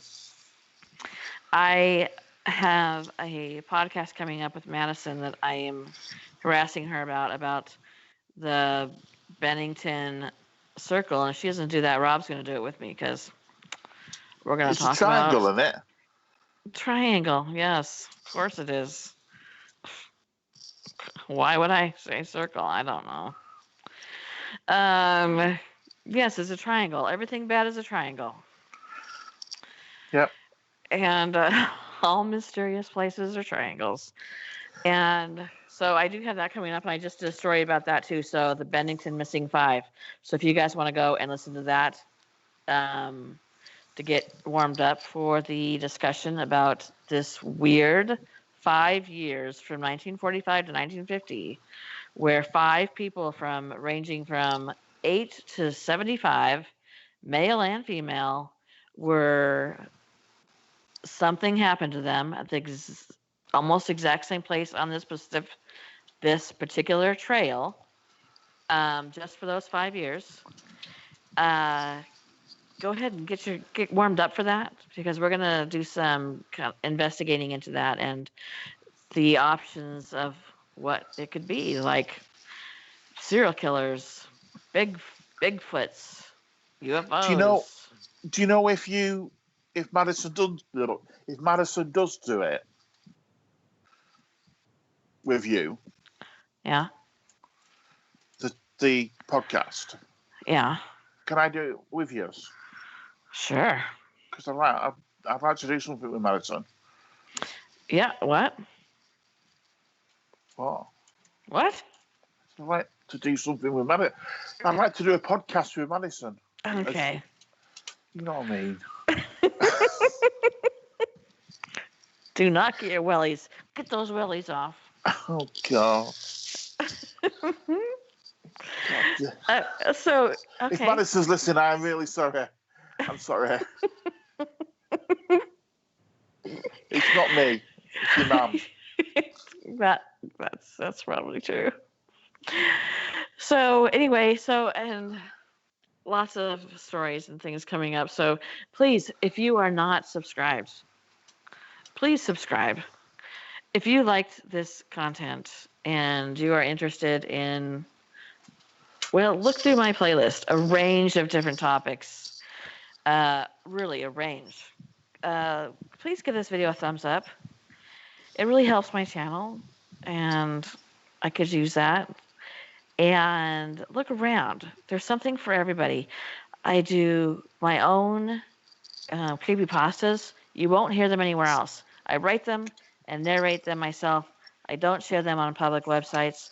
Once they're shared on public websites, you'll have 50 other creepypasta narrators doing them on their channels. That will not happen with mine ever. They're brilliant. If I do read somebody else's work, thank you, Rob.